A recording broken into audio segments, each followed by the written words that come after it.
అందరికీ నమస్కారం అండి. ఆషాఢ మాసంలో స్త్రీలు ఉదయం లేవగానే ఈ ఒక్క పని చేస్తే చాలు, లక్ష్మీదేవి తరతరాలకు తరగని ఆస్తి, ధనాన్ని మీకు కుమ్మరిస్తుంది. ఈ సంవత్సరం ఈ విశ్వావసు సంవత్సరంలో 2025లో జూన్ 26వ తేదీ నుండి ఆషాఢ మాసం ప్రారంభమైంది.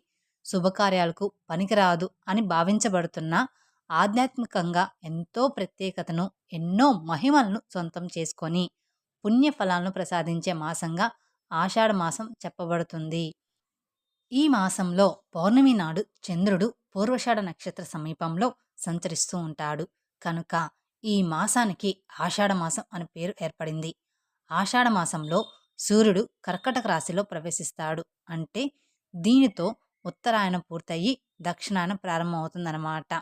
అలాగే వీడియోలోకి వెళ్లే ముందు మొదటిసారి మీరు మా ఛానల్ని చూస్తున్నట్లయితే మా ఛానల్ సబ్స్క్రైబ్ చేసుకొని నన్ను సపోర్ట్ చేయండి. ఈ దక్షిణాయనం సంక్రాంతి వరకు ఉంటుంది. ఆషాఢ మాసంలోనే చతుర్మాస దీక్ష మొదలవుతుంది.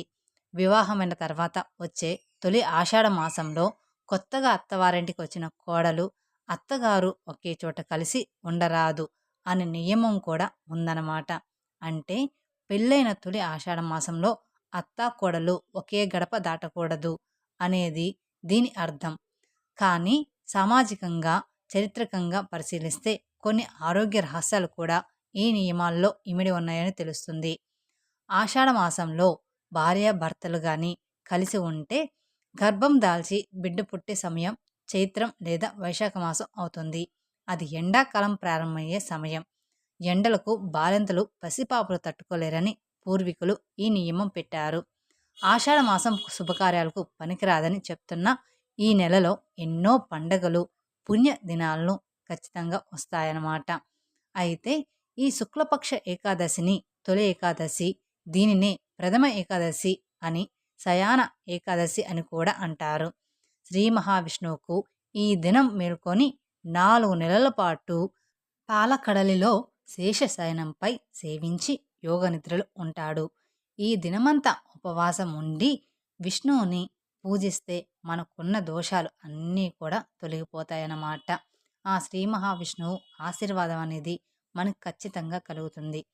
మరుసటి రోజు ద్వాదశి నాడు తిరిగి శ్రీ మహావిష్ణువును పూజించి నైవేద్యం సమర్పించి తీర్థ ప్రసాదాలు స్వీకరించి అటు పిమ్మట భోజనం చేయవలను.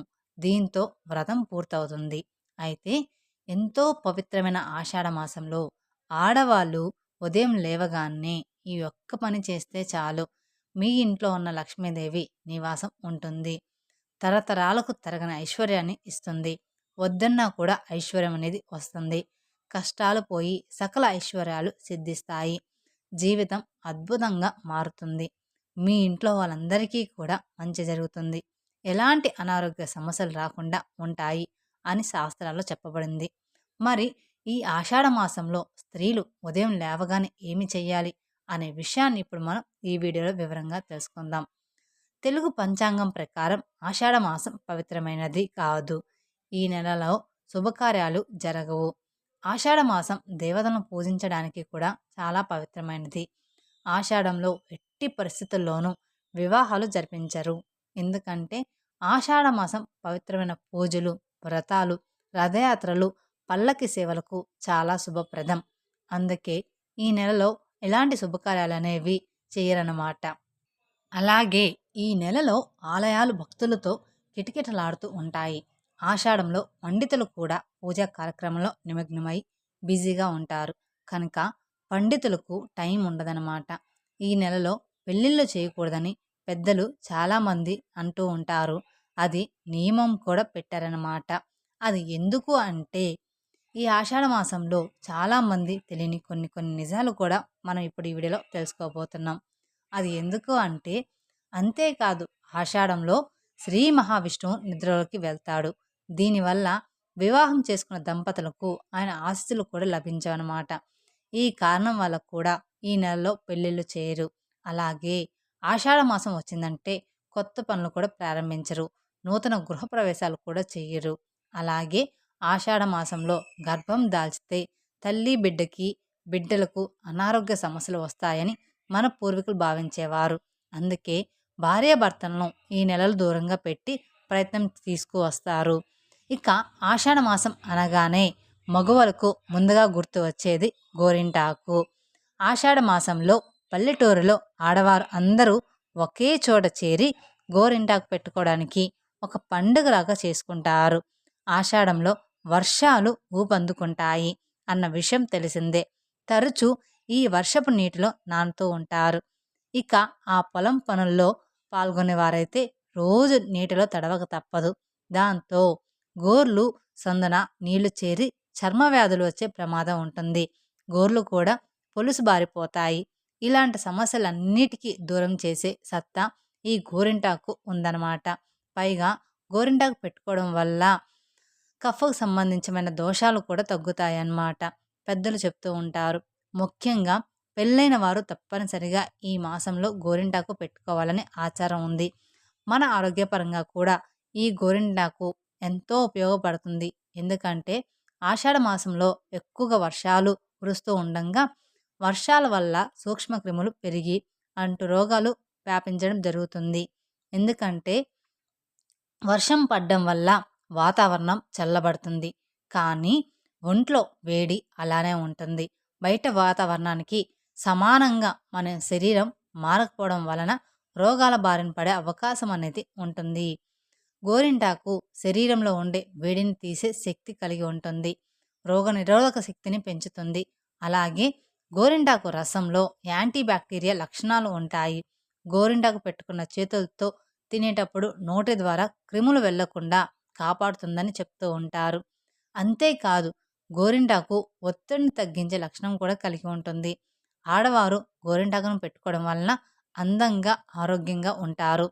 ఆడవారు ఎక్కువగా డిటర్జెంట్ సర్ఫలను వాడడం వల్ల గోళ్ళల్లో నీరు చేరుతుంది. కానీ గోరింటాకును పెట్టుకోవడం ద్వారా దీనిని నివారించవచ్చనమాట. అంతటి శక్తి దీనికి ఉందన్నమాట. ఆడవారు గోరింటాకు పెట్టుకోవడం వలన ముత్తైదోతనంతో వర్ధిల్లుతారని విశ్వాసం. ఆధ్యాత్మికంగా చూస్తే ఆషాఢంలో చిటికెన వేలికి పెట్టుకున్న గోరింటాకు కార్తీక మాసం నాటికి గోరు చిగురుకు చేరుతుంది. గోరింటాకు పెట్టుకున్న చిటికెన వేలు చిగురు నుంచి నీళ్లు శివలింగం పైన పడితే పుణ్యఫలం అని కూడా చెప్తూ ఉంటారు మన పెద్దలు. ఆషాఢ మాసంలో ఉదయం లేచిన వెంటనే గృహిణీలు ఈ 3 పనులు చేస్తే లక్ష్మీదేవి ఎప్పటికీ మీ ఇంట్లోనే ఉంటుంది. మీ ఇంట్లో పేదరికం అనేది పోతుంది. మీ ఇంట్లో వాళ్ళందరికీ కూడా కలిసి వస్తుంది. ఎటువంటి అనారోగ్య సమస్యలు రాకుండా ఉంటాయని శాస్త్రాలు చెప్తున్నాయి. ఈ ఆషాఢ మాసంలో ఆడవారు ఉదయం లేవగానే 5 నిమిషాలు కేటాయించి శుభ్రంగా బ్రష్ చేసుకోండి. ఆ తర్వాత ఇంటి బయటకు వెళ్ళి వీధి వాకిలిని శుభ్రం ఊడ్చి కల్లాపు చల్లండి. అలాగే బియ్యపు పిండితో పెట్టే ముగ్గు చాలా శ్రేష్టమైనది. కాబట్టి బియ్యపు పిండితో ముగ్గు పెడితే లక్ష్మీదేవి సంతోషిస్తుంది. అసలు మన పెద్దలు ఏం చెప్పారంటే ఆడవారు ఆషాఢ మాసంలో ఉదయాన్నే లేచిన వెంటనే వాకిట్లో కల్లాపు చల్లాలని చెప్పారు. కానీ ఇప్పుడు ఆడవారికి లేవగానే స్నానం చేసి తీరిక లేదు. కల్లాపు కట్టుకోవడానికి మట్టి వాకిలి కూడా లేవు. కాబట్టి బిజీ లైఫ్లో ఆడవారు ఉదయాన్నే నిద్రలేచి బ్రష్ చేసుకొని గచ్చు వాకిలితో కొన్ని నీళ్లు చల్లి కడిగి ముగ్గు పెట్టుకుంటే చాలన్నమాట. ఇలా ఆషాఢ మాసంలో ప్రతిరోజు ఉదయం ఏ ఆడవారైతే బ్రష్ చేసుకొని ముగ్గు పెడతారో ఆ ఇంట్లో ఎప్పుడూ లక్ష్మీదేవి నివాసం అనేది ఉంటుంది. ఇక్కడ గుర్తుపెట్టుకోవాల్సిన విషయం ఏమిటి అంటే ఆషాఢ మాసంలో వర్షాలు స్టార్ట్ అవుతాయి కనుక వర్షం పడిన రోజు ముగ్గు వేయవలసిన అవసరం అయితే లేదు. కనీసం చాక్ పీస్తో అయినా వేసుకోండి. వర్షం పడిన రోజులు స్కిప్ చేసిన వర్షం పడిన రోజుల్లో ముగ్గు వేసుకుంటే సరిపోతుంది.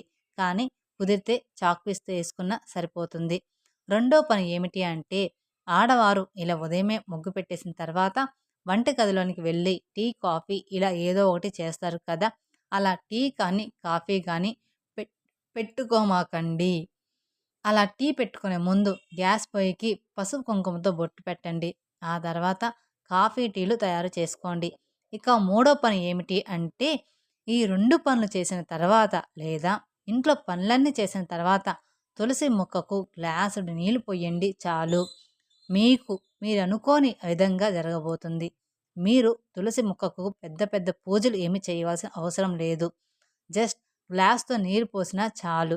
ఎందుకంటే జీవితాలు ఎంత మోడల్గా మారిపోతున్నా ఆడవారు ఈ మూడింటిని వదులుకోకూడదని శాస్త్రం చెప్తుంది. ఆషాఢ మాసంలో ఉదయాన్నే లేవగానే స్త్రీలు ఖచ్చితంగా ఈ 3 పనులు చేయడం వలన స్త్రీలకు సౌభాగ్యం పెరుగుతుంది. ఇల్లు క్షేమంగా ఉంటుంది. లక్ష్మీదేవి అనుగ్రహం అనేది కలుగుతుంది.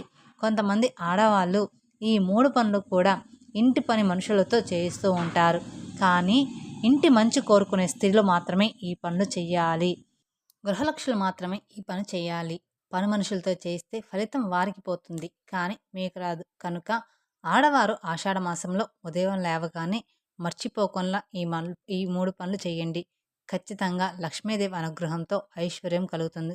కనుక ఆడవారు ఎంత బిజీగా ఉన్నా సరే నిద్ర లేవగానే ఫస్ట్ ఇంటి ముందల గడప ముందల ముగ్గు వేసేయండి బ్రష్ చేసుకొని. ఆ తర్వాత గ్యాస్ దగ్గర పసుపు కుంకుమ బొట్టు పెట్టేసి ఆ పని స్టార్ట్ చేయండి. ఆ తర్వాత మూడో పని అన్ని పనులు అయిపోయినాక కుదిరితే ఒక గ్లాస్ నీళ్ళు ఆ తులసమ్మకి సమర్పించండి. ఇలా ఈ ఆషాఢ మాసంలో మాత్రం ఈ 3 పనులు తప్పకుండా చేయండి. అప్పుడే మీ ఇల్లు లక్ష్మీ నివాసంతో మారిపోతుంది.